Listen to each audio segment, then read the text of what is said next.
Oi, gente, bem-vindo a mais um podcast do Irlanda Talk Show. Hoje nós vamos começar o quadro Mulheres. Eu sou a Lídia, faço parte do grupo Mulheres do Brasil, onde nós ajudamos mulheres que estão em qualquer situação aqui na Irlanda. Vai no nosso Instagram, por favor, olha a nossa página. E hoje eu tenho uma convidada super especial. Thalita, bem-vinda ao nosso podcast. Thalita é do Tia Rica e ela vai nos ajudar a ficar rica na Europa. Vamos lá! Vamos lá! Bem-vinda! Fala um pouco sobre você, se apresenta pra gente. Tá, muito obrigada pelo convite. É uma honra estar aqui. A honra é toda nossa. Né, tô muito feliz.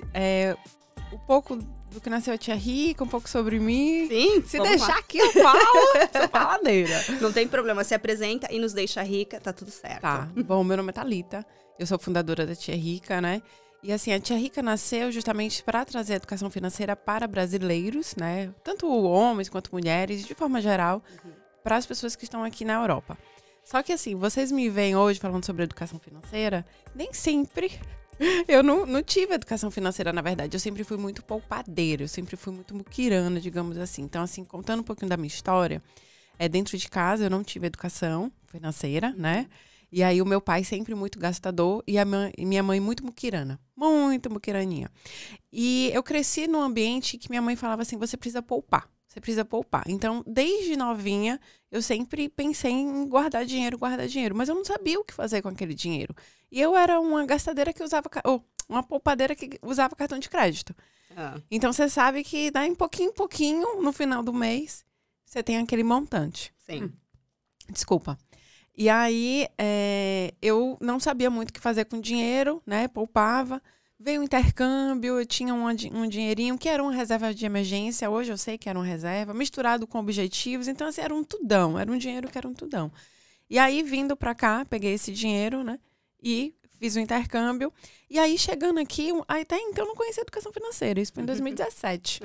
E aí, uma amiga minha falou assim, olha, você investe, você conhece o Tesouro Selic. Eu tinha uma previdência privada, porque o meu pai sempre falava, você precisa ter uma previdência pensando no seu futuro, porque hoje ele é taxista, tem a previdência e é aposentado do governo. Mas mesmo assim, ele, como ele é gastador, ele vive apertado, né? E aí, eu fiz a previdência, mas eu nem sabia o que era para olhar. Eu só assinei o documento, não vi aquelas letrinhas miúdas. Eu falei assim, ó, se todo mundo assina, eu vou assinar também. Enfim, aí vim pra cá, comecei um intercâmbio, aí essa amiga minha falou, você conhece sobre investimentos? Aí quando eu cheguei em casa, eu dei um Google, eu vi que sobre a educação financeira. Eu vi que esse assunto já é antes de Cristo. Já se falava, né? Que existem princípios. Então, assim, eu sempre fui aquela do caderninho, de colocar no caderninho, bem bonitinho, ó, falta uma parcela, faltam 7 parcelas. Então, eu sempre tive isso dentro de mim, mas eu não sabia a técnica. E aí, então, vim me dedicando, conheci, amei, me apaixonei, li o livro Pai Rico, Pai Pobre, que mudou a minha vida, que falou assim, ó, que eu era o pai pobre, né? Assim, até a mentalidade... Eu pensava, gente, aqui cheio de obstáculos, é culpa do governo, né? O governo não cuida da população. Não pensa lá na frente. Exatamente. Aí eu comecei a perceber que, assim, eu poderia ser a protagonista. Eu sou a protagonista da minha própria vida e eu preciso investir, porque na poupança, infelizmente, ele não rende nada. E aí eu comecei a estudar sobre esse assunto, investir na bolsa, tanto brasileira quanto dos Estados Unidos. E aí eu vi que muita gente... queria aprender, mas não sabia muito o que fazer. É um tema muito novo. É um tema muito novo. A educação financeira, ela está acontecendo agora, né? E as pessoas ainda estão tentando entender o que fazer, né? E é para isso que a gente está aqui hoje, para conversar, vivendo na Europa e pensando, como que nós podemos fazer isso? Organizar nosso dinheiro, investir, ter a nossa reserva de emergência, que é extremamente importante. E eu gostaria de começar perguntando como que você organiza o seu dinheiro. Bom, vamos lá, né? Eu gosto muito do caderninho, que eu sempre fiz tudo no caderninho. Você anota tudo, realmente? Tudo. Eu tenho tudo na cabeça, não é certo, eu sei, mas eu... Não, isso faz a contabilidade mental. Contabilidade mental não funciona, porque o cérebro, ele gosta de enganar. Então, você lembra que você comprou um cafezinho, comprou um croissant, mas você esquece que você comprou um almoço. Então, fica aqui aquela conta, aquelas contas grandes, né? O aluguel, a luz e tal. E no final do mês, você vai ver os gaps. né? Eu gosto de controlar. Então, assim, eu sinto prazer em fazer isso. Como eu trabalho com o computador o dia inteiro, fica mais fácil para mim já deixar a planilha aberta e só anotar. Hoje em dia, como minha vida está um pouco mais corrida, eu faço isso. Eu comecei a fazer uma vez por semana. Aí eu vi que estava fluindo. Aí eu comecei a fazer a cada 15 dias. Como que você faz isso? Você vai no seu banco e olha o que você gastou. Exatamente isso. Exatamente. Você pega o extrato do seu banco. Inclusive, vou até dar uma dica aqui para vocês. Quem quer fazer o raio-x financeiro, identificar os gastos, né? Hábitos comportamentais do dinheiro, né? Porque falam assim, eu escuto muito, Thalita, eu não sei para onde meu dinheiro foi. Ele não foi para lugar nenhum. Ele não tem perna, ele não tem vida. Você direcionou ele para algum lugar. Então, o que que você faz? Pega os 3 últimos meses, olha quais foram os seus gastos, né, os merecimentos, as brusinhas, que a gente chama, takeaway, tudo. Não vão na pênis, é isso, Eu gente. tenho medo de abrir minha conta. Olha, isso é super interessante. Eu tenho medo, cara. Às vezes eu evito, sabe? Eu falo assim, nossa, eu preciso ver quanto que eu tenho. Assim, eu falo, não vou abrir, porque... O medo. E é super importante você falar isso, Edu, porque existe transtornos e fobias. Então, as pessoas, de fato, elas têm medo de encarar o quanto elas gastaram, até porque o cérebro também, ele não quer que você perceba isso. Ele quer continuar nesse ciclo de comportamento, gastando. Então, assim, eu sei que é difícil. Tem pessoas, inclusive até alunos, clientes, que chegam a contas de extrato de bancário, elas não conseguem abrir. Sabe? E isso é sério, inclusive. Eu acho que é porque a sua consciência está falando que você está fazendo tudo errado. Exatamente. Vamos consertar, vamos resolver. Consertar, e a gente não quer isso, porque dói. E é uma dor física mesmo, sabe? Com certeza. Eu particularmente... Eu acho que eu sou uma pessoa organizada com dinheiro. Tá, uma hora você me fala isso. Eu não anoto tudo, mas eu realmente sei todas as minhas contas, eu tenho todo o meu planejamento. Eu recebo num dia, eu recebo mensal. No outro dia, sai o dinheiro das minhas contas, geralmente todas as minhas contas e dos meus savings também. Os meus savings não me perguntam porque eu não coloquei essa conta no meu app exatamente para não saber quanto eu tenho, porque senão eu vou pensar, eu tenho muito ou eu tenho pouco e os dois podem me frustrar. Então eu não tenho isso, mas eu tenho os meus savings, porque eu acho que eu até queria falar sobre isso. A gente que mora aqui na Europa, a gente tem que entender que os nossos savings é uma parte muito importante, porque quando você tá aqui, você nunca sabe o que acontece no Brasil e de repente você tem que ir para lá de emergência. Isso aconteceu comigo em 2014. Eu não tinha nenhum planejamento financeiro, fiz uma viagem para Disney de 15 dias. Todo o dinheiro que eu tinha eu gastei na Disney. Eu não quis voltar com nenhum dólar para casa. Só que naquele dia eu cheguei na Irlanda, 3 horas da tarde, e no outro dia, 6 horas da manhã, eu estava voando para o Brasil. Eu não tinha dinheiro para aquele voo. Eu tive que usar o cartão de crédito. E eu paguei uma nota naquele voo, óbvio, era um voo de última hora. E depois disso, abriu minha cabeça. Eu falei, eu nunca mais vou ficar sem um savings, porque eu não sei o que acontece na nossa vida. Foi uma emergência tipo o Brasil, mas pode ser uma emergência de qualquer coisa. Então, a gente tem que pensar nisso, a gente tem que pensar lá na frente. A gente nunca sabe, isso faz parte. É muito legal falar sobre isso para todo mundo entender que tem que ter essa organização. Você concorda com isso? Sim, concordo. E assim, o planejamento e educação financeira não é... Ninguém vai te julgar. Ninguém vai falar assim, você não pode fazer isso. Na verdade, você vai organizar e perceber que existem momentos que você pode fazer uma viagem para Disney, que você precisa economizar, que você precisa renunciar, que você quer ir para o Brasil, então você monta a sua reserva. Sim. Então, assim, você pode tudo com planejamento. Só que existem momentos. A questão, eu acho, que eu vejo muito, é que como é tudo muito barato ou acessível, né? Porque no Brasil é muito impossível, assim, são sonhos muito longos. Já aqui, a gente percebe que, assim, é possível. Exatamente. Só que aí, a gente vê, né, 10 euros aqui, 20 euros aqui, no final do mês, dá 500, né? A galera que vai pra Dices, eu não sei hoje quanto tá a bebida, mas assim, 2 euros, 3 euros. E aí, não que eu esteja indo, mas é 3 e às vezes até um pouquinho mais, tá? Ah, ok. Tem alguém que sabe essa informação de cor. Me passaram aqui agora no chat, então, obrigado, gente. Se entregando. Sim. E quando a gente vê aquela bebida, 3 euros, é só 3 euros. Uma, 2, 3. Aí quando você vai ver, paga pros amigos também. Aí tem o da saída, né? Também vamos sair, vamos comer alguma coisa. E aí quando você vê na noite, pô, você gastou 100. Né? Só que o problema não tem problema você gastar 100, o problema é todo final de semana. Exatamente. Então, no final do mês, foi 400 euros. E você também poderia, de repente, pegar esse dinheiro e fazer uma viagem super especial que você quer. Então, assim, não tem essa questão de você não pode fazer. Você vai no planejamento, na organização, perceber que você pode fazer tudo. Mas existem momentos que você vai renunciar, momentos que você vai fazer uma renda extra para juntar esse dinheirinho mais rápido. A reserva, que é super importante, como você falou, que a gente vive aqui meio que incerto, né? A gente não sabe o dia de amanhã. Eu acho que a pandemia veio e provou para muita gente, porque, infelizmente, eu vi alguns brasileiros intercambistas voltando para o Brasil, porque não receberam auxílio, né? Porque tinha o cash hand também, que eu acho que foi uma outra sacada de falar assim, não posso trabalhar sem um trabalho registrado. E também essa questão de você precisar. A gente não sabe o dia de amanhã, saúde, moradia. Então tem que ter, né? E assim, reserva de emergência, eu falo para vocês, eu não abro mão para quem me segue. Ter pelo menos 3, 6 meses de reserva já ajuda bastante, sabe? Sim. E aí você pode dormir tranquilo, até porque traz saúde, saúde mental, você dorme tranquilo, você não fica ansioso. Porque eu acredito que quando a gente tá com pouco dinheiro, eu não consigo dormir. Eu também tenho uma certa fobia quando eu vejo que eu tô gastando muito, porque eu penso, tá, e depois, gente, se eu não tiver dinheiro para isso, se eu não tiver dinheiro para aquilo, você nunca sabe o dia de amanhã, né?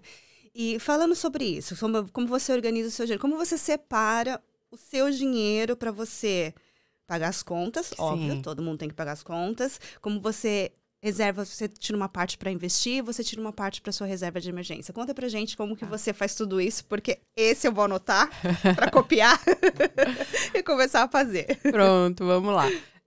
Eu gosto de fazer primeiro esse detalhamento, porque não tem como eu estabelecer valores, né, sem eu ter uma ideia do meu comportamento. Então, o meu planejamento hoje é diferente do seu planejamento, porque a gente tem despesas diferentes. Então, eu faço geralmente, né, assim, para quem está começando, pega os 3 últimos meses do extrato do cartão, faz um detalhamento, que aí você vai identificar e vai começar a enxugar. Por exemplo, as suas despesas essenciais, o ideal dos mundos é que ela não ultrapasse mais de 50%. Que eu gosto muito da metodologia 50, 30, 20. Sim. Então, dentro do meu planejamento das minhas despesas essenciais, que é aluguel, a luz, alimentação, transporte, eu vejo se está ultrapassando 50%. Geralmente está, porque o aluguel aqui é caríssimo.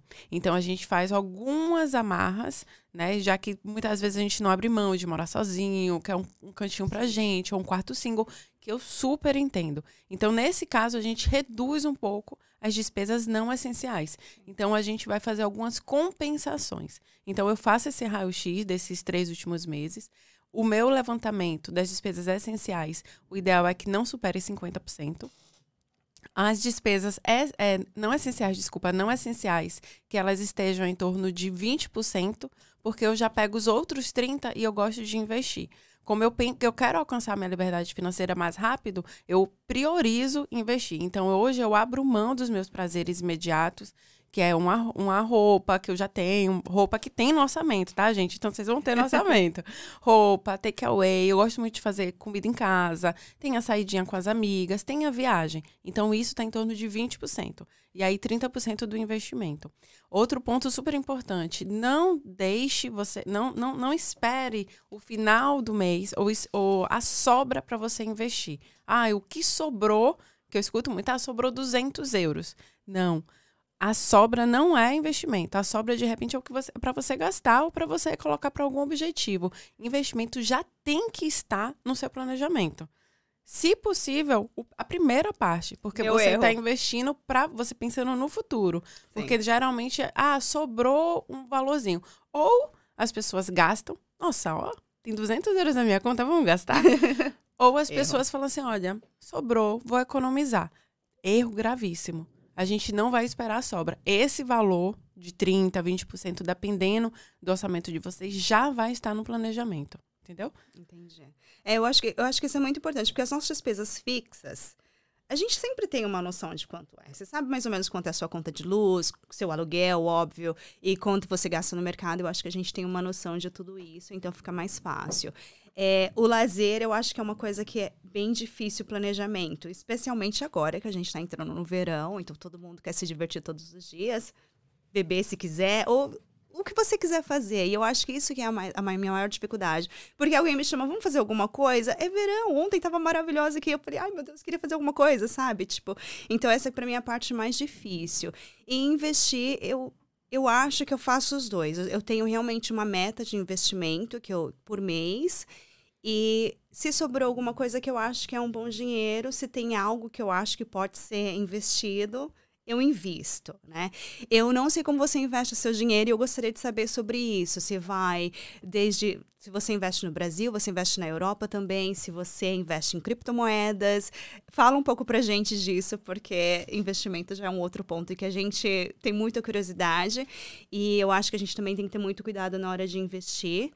Tem que ter conhecimento, tem que ler, tem que se informar sobre isso. A gente não pode realmente ir lá e investir de qualquer jeito, porque alguém me falou que aquilo é legal. É o seu dinheiro e a gente tem que tomar cuidado com isso. Então, fala um pouco pra gente. Antes só de começar para falar sobre investimento, um ponto importante que você falou dos gastos não essenciais no verão, né? Que, assim, tem muita coisa de graça. Tem muito passeio, a gente pode ir pro parque, fazer um piquenique, ir na casa de um amigo, sabe? Fazer um show. Então, assim, tem muita coisa. Não necessariamente a gente precisa ir para um lugar para gastar dinheiro, sabe? Dá pra gente fazer alguns acordos. Ou então, assim, não precisa ser os 3 dias, né? Exatamente. Vai 2 dias, digamos assim. É realmente uma questão de planejamento. E como, provavelmente, se essa pessoa, que eu acho que é essa parte mais difícil, não gastou muito no inverno, então, assim, compensa. De repente, mas esse aí é mais difícil, sabe? Pegar o dinheiro que não gastou no inverno pra gastar agora. Esse eu acho mais complicado. Porque esse dinheiro deveria estar sendo ou sua reserva de emergência ou investido. Na verdade, você não deveria ter esse dinheiro pensando em gastar no verão. Concorda com isso? Exatamente. Mas sobre isso, é exatamente... Eu acho que no inverno a gente tem outros gastos. A gente come muito mais em casa. Eu não gosto muito de sair no inverno. A energia também. Exato. Você não quer passar frio. Então, tem outros pontos. Sim. Eu acho que planejamento é fundamental para tudo e vai fazendo alguns acordos, sabe? Vai olhando essa palavra acordo eu gostei muito. Gostou, faça um acordo com você mesma. Exatamente. Daquilo que você pode fazer e é o seu perfil também, claro. Gente, se você gasta muito, a gente não dá pra gastar muito, gente. É só isso. Não dá pra gastar muito. Você tem que ter tudo no planejamento. Se você é casado, se você é solteiro, você tem gastos diferentes, né? Tem padrões de comportamento diferentes. Então, assim, vai só fazendo alguns ajustes de acordo com a estação do ano também. Então, assim, no inverno não vou gastar muito com saída, tudo bem, mas vou gastar com luz. Então, aproveita esse dinheiro e pega, sabe? Então, assim, o planejamento é algo mensal. Façam sempre, acompanhem, vejam onde vocês estão colocando o dinheiro de vocês, que inclusive como eu invisto, né? Então, aqui na Irlanda, eu comecei a investir no Brasil, porque eu não sabia muito bem se eu ia ficar aqui na Irlanda, se eu queria voltar, né? Mas aí a minha vida tomou um outro rumo e eu acabei ficando aqui. Então, eu encerrei os meus investimentos no Brasil e estou investindo aqui na Europa e nos Estados Unidos. O que acontece? A gente tem 2 tipos de categorias, como a gente fala, renda fixa e renda variável. Na renda fixa, a gente não tem muitas opções como a gente tem no Brasil. Então, é como que nós fomos obrigados, né, a investir na renda variável, que é a bolsa de valores. Então, a gente tem as ações, que são as stocks, ETFs, REITs, tem as criptomoedas também, que elas são negociadas em outra exchange. Mas, basicamente, hoje eu invisto nesses ativos. Eu invisto em cripto, eu gosto. É muito legal isso. Eu, como leiga, você tá falando, eu conheço os termos, mas se você me perguntasse hoje exatamente o que é, eu não saberia. Eu conheço porque eu leio muito. Mas pra gente leiga, é realmente difícil entender por onde começar. Qual que é o mais fácil de eu entender agora, até eu adquirir conhecimento para isso? Eu comecei a investir durante a pandemia porque eu tinha tempo para ler, eu tinha tempo para pesquisar. Eu estava em casa, como todo mundo, óbvio. E foi quando eu comecei, aos pouquinhos, tentar entender um pouco mais. Falando sobre isso, até sobre a gente conversou antes disso, a gente queria falar... Fala o que a gente falou sobre mulher investindo, porque é muito importante. Esse quadro de mulheres, e nós estamos aqui para desmistificar que as mulheres, elas são boas nisso também. A gente é boa no que a gente quiser, by the way, mas a gente consegue investir bem porque nós temos o quê? Uma certa paciência. A gente não é como os homens. Fala Sim, sobre isso. Somos mais analíticas, né? Exato. Na verdade, assim, a história da mulher com o dinheiro é muito recente. Então, nós temos muitas crenças, infelizmente, de dinheiro não é coisa de mulher. Você não é boa nisso. Investir, não. Primeiro que investir é coisa de rico, né? Então, tanto o homem quanto a mulher já tem isso, que investir é coisa de rico. E aí, dinheiro também não é coisa de mulher. Então, é algo muito novo. Tem menos de 100 anos, basicamente, que a mulher ela só poderia abrir a conta num banco se o marido permitisse. Primeiro que não trabalhava, né? Exato. Também dependia do esposo. Ou então tinha uma conta corrente. Então ela nem tinha uma conta dela onde ela pudesse comprar as coisas mesmo, né? Ela não tinha essa autonomia e independência. Então essa relação com a mulher é muito nova. As mulheres, o que eu percebo, que elas têm muito medo. Elas são muito mais analíticas. Tem uma pesquisa realizada nos Estados Unidos que elas são analiticamente falando, tá, gente? Antes que me mandem mensagem, alguma coisa. As mulheres, elas são melhores, elas são mais calmas. Elas olham item por item, né? O lucro, a dívida. Os homens, eles já têm um perfil muito mais agressivo. Eles não têm medo, que é o medo da mulher. Elas possuem medo. Então, quando a gente une esses dois perfis, dá a combinação perfeita. Porque as mulheres, elas analisam. E os homens, tipo, puxa pra vamos. Mulheres, ouçam bem isso. Prestem atenção nisso. Se nós somos mais analíticas, significa que a gente pode realmente ter mais sucesso quando a gente está investindo. Com certeza. E por onde começar? Tá. É por isso, por onde a gente começa? Tá, eu já falei isso aqui várias vezes lá no Instagram e muita gente não escuta, mas basicamente é com planejamento financeiro. Não dá para começar a investir se a sua vida financeira tá bagunçada. Se você não tem reservas de emergência, você vai dar ruim, sabe? Então começa com planejamento, depois que você montar o seu planejamento, faz a sua reserva de emergência e depois que você montar a sua reserva de emergência de 3, 6 meses, pelo menos, aí você começa a investir, estudar sobre investimento, abre uma conta em uma corretora. Hoje eu uso 2 corretoras, que é a DeGiro, que não é publi, e é também a Trade22. Eu uso essas 2, eu divido o meu patrimônio e aí começa a investir, a comprar ativos, né? Para que esses ativos, eles trabalhem para você. Qual é por onde começar nesses ativos, que foi inclusive por onde comecei, foram os ETFs. Porque o que acontece? O que são os ETFs? É como se fosse uma cesta, ele é um ativo, que ele se comporta como se fosse uma ação, mas dentro dele tem várias outras empresas, porque ele segue um índice. Não sei se está dando para entender, tá entendendo? Tô aprendendo agora. Então pronto, um índice, o que seria? Deixa eu só voltar um pouquinho, o que seria um índice? O índice, ele segue uma carteira teórica, né, que na Bolsa de Valores, a gente tem um dos mais famosos, que é o S&P 500. O que seria isso? Dentro desse índice, tem 500 empresas onde ele acompanha. É um gráfico, é como se fosse um gráfico. Ele acompanha a performance dessas empresas, se elas estão performando bem ou não. Então, dentro desse índice, como ele acompanha essas 500 empresas, o que o ETF faz? Ele é preguiçoso, né? Ele faz assim, eu vou copiar tudo que o índice está fazendo. Então, tudo que o índice faz, ele faz. Ele sobe, o índice sobe. Não, o índice sobe, aí ele sobe. Se o índice cai, ele também sai. Só que o que acontece? Tem 500 empresas dentro desse índice. Então, assim, qual o risco de 1 ou 2 empresas fecharem? Não tem problema, porque tem 500 empresas dele. Isso é um exemplo de um índice, porque a gente tem vários. A gente tem o índice da Dow Jones, né, que inclusive o William Bonner, ele falava, hoje a Dow Jones fechou em tanto. É sobre isso. Nossa, é verdade. Né, o Tesouro Selic, a Bolsa. Então, assim, a gente escutava isso no Jornal Nacional. Mas não sabíamos sobre... A gente não tinha ideia do que ele estava falando sobre, é isso? Exatamente. Então, existem vários índices. Tem índice também na Europa, índice do que você imaginar, assim, digamos assim, a gente tem. Então, esses ETFs, eles seguem esses índices. Então, significa que se eu compro um ativo, dentro desse ativo tem 500 empresas. Então, se 1, 2, 3 empresas, de repente, fecharem, não tem problema, você ainda tem 450.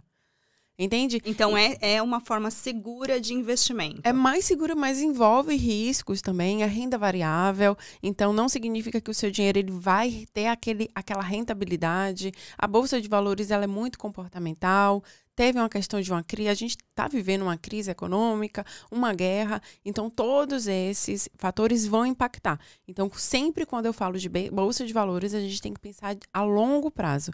Então, não são investimentos que eu vou colocar um dinheiro e daqui a um ano eu vou retirar. Não, são investimentos de 15, 20 anos, por exemplo. Então, o seu perfil a gente pode dizer que é mais conservador, essa é a palavra certa, porque a gente tem aqueles investimentos que a gente faz a curto prazo, médio prazo e longo prazo. Eu acho que isso é quando envolve o risco. A curto prazo é aquele investimento que provavelmente os homens fazem, que eles colocam dinheiro lá, esperam que eles vão fazer muito mais dinheiro, ter muito lucro, e é muito rápido. Só que eu acho também que essa coisa do rápido envolve o risco. Sim, eu não faço isso. Eu sou muito tranquila. Mais conservadora. Totalmente. Eu realmente não gosto de correr esse tipo de risco, porque isso realmente me deixa ansiosa, do tipo, será que eu posso perder todo o meu dinheiro que está ali investido? Então, eu sou bem moderada. Eu não vou para o curto prazo. Eu realmente tenho que ser mais segura com isso. Então, curto prazo, ele na verdade não é sinônimo de risco. Uhum. É rentabilidade, que é sinônimo de risco. Quanto mais alto a rentabilidade, maior o risco. Entende? Porque, assim, tem algum preço que a gente precisa pagar. Sim. Então, se eu te ofereço uma rentabilidade alta, você tem um risco mais alto também. O que acontece com as poupanças? As poupanças, elas oferecem uma rentabilidade baixíssima e o risco também é alto. Ou seja, risco e rentabilidade, eles são irmãos gêmeos, eles andam juntos. Então, quanto maior o risco, maior a rentabilidade. Quanto menor o risco, menor a rentabilidade também. Nossa, isso é perfeito. Isso é perfeito. Posso fazer uma perguntinha aqui? Claro. Na verdade, eu quero pontuar uma coisa, porque a gente está falando de investimento e investimento é risco, enfim, tem um monte de coisa. Tem que pesquisar bastante, acredito eu. Eu já tentei pesquisar, é muita informação e, tipo assim, não tem nem tempo para isso, sabe? Só que, assim, recentemente, cara, meu pai caiu Já ouviu falar da Trust Investing? Não conheço essa. Tá. Falaram pra ele lá que pessoas confiáveis, assim, né, até então, falaram pra ele que ele tinha que investir, que tava rendendo muito dólar, que em poucos meses ia ganhar não sei o quê. O que ele fez?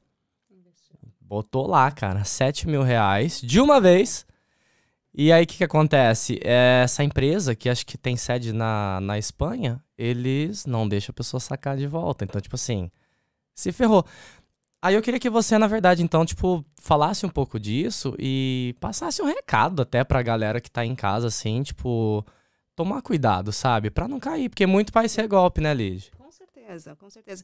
A gente já ouviu muito falar do esquema pirâmide, né? Principalmente no Brasil. E eu não vou nada dessas coisas, tá? Falou que é pirâmide, falou que tem rentabilidade rápida. Por isso que eu associei o curto prazo ao risco. Porque eu acho que esse esquema de pirâmide é mais ou menos isso pra mim. Então, eu particularmente, eu sou muito segura. Eu não chego perto dessas coisas. Infelizmente, isso vem acontecido bastante, principalmente com as criptomoedas, né? Porque eles oferecem. Inclusive, eu tenho muitos perfis fakes, né? Eles criam perfis fakes usando minha foto, com meu nome, chamando os meus seguidores. Aí os meus seguidores começam a seguir de volta. Aí eles oferecem, olha, tudo bom, como se fosse eu. Então, inclusive, eu tenho até uma seguidora que caiu nisso também, infelizmente. Ela falou assim, eu achei que fosse você. Ela investiu 1.000 euros, que é uma grana. Claro que é. E aí ela me mandou depois uma mensagem, te chamei no WhatsApp. Aí eu, como assim você me chamou no WhatsApp? Não sou eu. Aí depois a gente descobriu que ela caiu nesse golpe. Então, assim, eu acredito, é bem difícil, porque eles também tentam, né, armar um esquema. Então, assim, quando vocês observarem rendimentos rápidos, né, ganhos muito rápidos, coisa que também não tá no seu nome, ou então delegar essa responsabilidade para um amigo. Olha, eu conheço um amigo de um amigo que investe em algo. Velho, não faz. Não. E o que eu gosto de fazer também é ensinar. Lá no meu perfil, eu não pego o dinheiro de ninguém, né? Olha, me dá que eu vou investir. Não, eu vou te ensinar como você investir, o que você tem que olhar. E para vocês terem muito mais autonomia e responsabilidade do que vocês estão fazendo. Porque ninguém é melhor do que vocês mesmos. para cuidar do próprio dinheiro, entende? Então, assim, não delegue essa responsabilidade. Eu acho que também tem a ver com ganhos rápidos, a ganância, que a gente fala, nossa, né, o meu dinheiro de 1.000 euros vai para 5.000 em um mês, né? E o último caso que eu vi, inclusive, é agora nos aplicativos de namoro, que às vezes eles colocam fotos, assim, de homens lindos, maravilhosos, né? Aí eles falam, olha, eu tô fazendo isso. Isso tudo bate-papo. Aí a menina ou o rapaz fala assim, olha, tá, também quero fazer. E aí no primeiro mês eles investem o dinheiro e eles têm retorno. Justamente para criar uma conexão e a confiança. Olha, investe mais um pouquinho no próximo mês.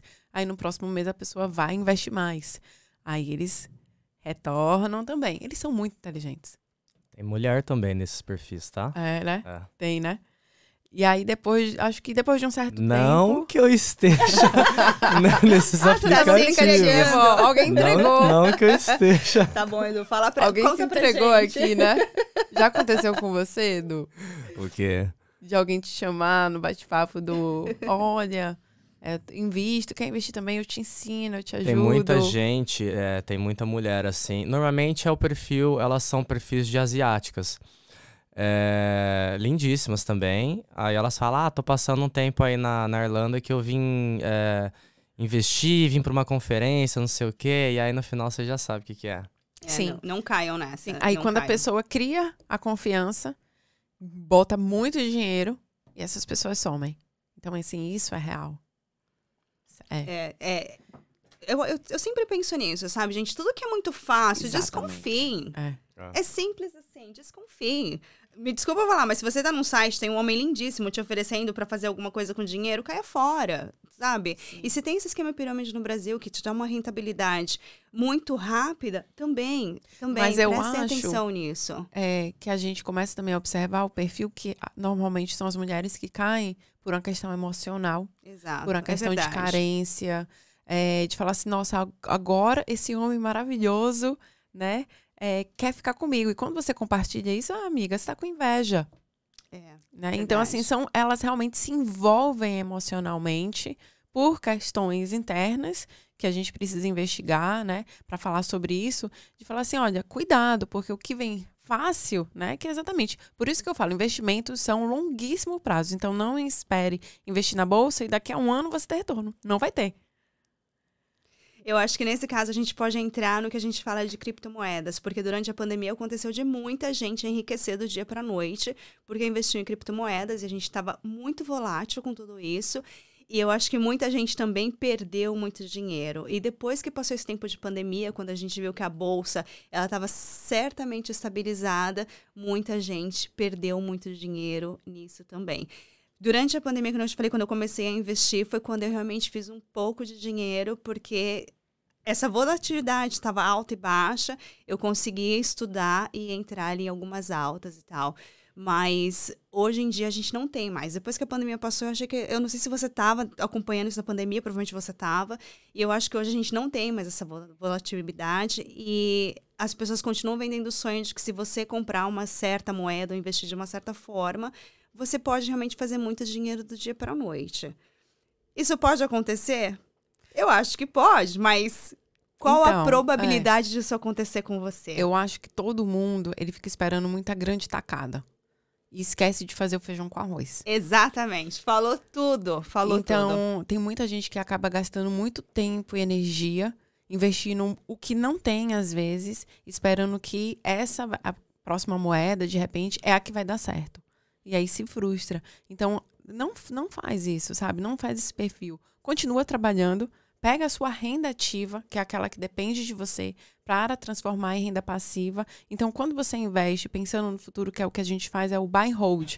Ou seja, você compra empresas, você se torna sócio, mas você analisa os fundamentos, o que essa empresa faz, quais são os projetos. E aí você vai pensar no futuro. Você vai gastar muito menos tempo, muito menos energia, e o seu dinheiro vai estar ali, crescendo aos pouquinhos. Pensa numa árvore, né? Aquela árvore sólida, forte. Ela começou com uma sementinha. Sim. E não foi do dia para a noite. Né? E também não tem esse negócio assim, se vai dar certo ou se não vai dar certo. Se você cuidar, vai dar certo. Eu acho que a gente pode pensar também a longo prazo. Como que isso estará daqui a 10 anos, daqui a 20 anos? Não esquece que a gente envelhece. Então, eu acho que é muito importante a gente pensar nisso. Eu tô plantando hoje essa sementinha e amanhã a minha árvore vai estar florida. E um grande ponto do nosso cérebro é que ele tem dificuldade de pensar no futuro. Ele tem dificuldade de se enxergar velho. E eu acho também que isso, quando eu olho no passado, eu falava assim, 70 anos, a pessoa deve estar acabada, né? Deve estar bem velhinha. O meu pai fez 70 anos esse ano. E eu falei assim, caraca, você tá gatão, você tá aí super inteiro, trabalhando. E ele não quer se aposentar assim, parar de rodar o táxi, porque pra ele faz bem, sabe? Todo gatinho, pintando o cabelo. Então eu acho que é desmistificar. A Xuxa fez 60 anos, se eu não me engano. Ela fez. E aí você olha pra isso, pra essas pessoas e fala assim, quando chegar a 60 anos, eu vou estar... A gente, né, também. Exato. Minha tia... Assim, senhorinha, eu imaginava 30 anos. Eu tenho 37 e tô aqui, ó, também gatinha. Tá mesmo. Ô, gente, deixa eu falar. Vocês acreditam que o nosso tempo já foi? Já acabou? Tá bom. Temos Temos mais 3 minutinhos aí. Ótimo. A gente podia ficar aqui conversando, acho que a tarde inteira. Então, já que a gente tem mais um tempinho, Thalita, das dicas, quais são as dicas pra gente realmente ser próspera? Com o investimento, com a nossa reserva de emergência, com o nosso planejamento. Fala pra gente como ajudar. E tem mais uma coisa, eu acho que nós mulheres, a gente tem que pensar muito em ser independente o tempo todo. Não importa se você é solteira, se você é casada, se você está num relacionamento, a mulher tem que ser independente financeiramente. Eu acho que é muito importante. Emocionalmente também. Emocionalmente também, exato. Mas ter uma certa independência financeira salva a gente de muitas situações.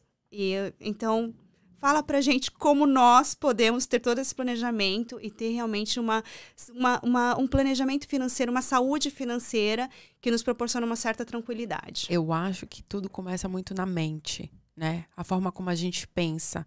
Então, eu escuto bastante, Thalita, eu não vou conseguir, isso não é pra mim. Eu não sou boa com os números, eu tenho dificuldade de enxergar. Então, a partir do momento que você fala assim, não, eu tenho dificuldade, mas eu vou mudar. Eu tenho dificuldade, mas eu quero aprender. Eu tenho dificuldade, mas eu vou transformar essa dificuldade em algo, né, próspero. Então, a partir do momento que você começa a mudar a forma de pensar, olha, eu estou aqui com a dificuldade no relacionamento, no trabalho, tudo bem, o que a gente pode fazer, então, para mudar essa realidade financeira, você ser muito mais próspera? Eu acho que é a forma como a gente pensa de acreditar, mas assim, não acreditar e esperar. Exato. Sabe?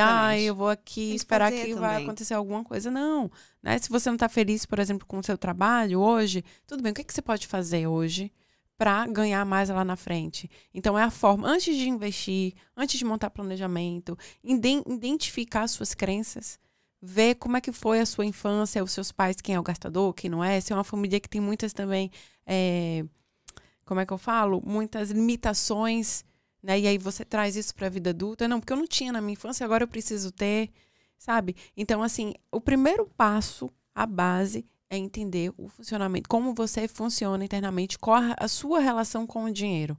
Porque aí, quando você fizer as pazes, porque ele não é inimigo, ele não tem vida, ele não sai andando por aí, né? Quando você entender que você pode utilizar ele como um parceiro, né? Que ele não é tudo. Então, assim, por que você quer ser rica? Não, eu quero ser rica porque eu quero qualidade de vida. Eu quero poder ir para o Brasil quantas vezes quiser. Mas eu não quero ser rica para ter dinheiro na minha conta. Então, assim, o dinheiro, ele é um caminho, né, que ele te proporciona qualidade de vida, felicidades, né, assim, digamos assim, né? Concordo plenamente. Mas ele não é tudo. Então, se ele for tudo para você, vai chegar um momento que você vai falar, o meu propósito acabou. Então, assim, não é isso, é identificar quais são os seus valores e vamos pegar o dinheiro e falar assim, olha, vamos ser amigo? Vamos usar as mãos, né? Vamos ter um bom relacionamento, é isso. Muito obrigada mais uma vez, Thalita, por essa participação. Eu acho que essa conversa foi muito válida. Eu acho que nós, mulheres, a gente realmente tem que pensar nisso, todo o nosso planejamento, ter um bom relacionamento com o dinheiro. Nós somos totalmente capazes de fazer um bom investimento, de planejar o nosso futuro e de ser independente também. Eu quero agradecer também ao Irlanda Talk Show por nos ter aqui, por ceder esse espaço para a gente falar sobre isso. Foi muito importante. E é isso, gente. Muito obrigada. Comentem, curtem, deem seu like lá. E a gente tá por aqui. Obrigada, até a próxima. Obrigada, Thalita. Ai, obrigada a você. Eu adorei. Se deixasse, a gente falava. Falaríamos a tarde inteira. Obrigada, obrigada, Edu. gente. Obrigada.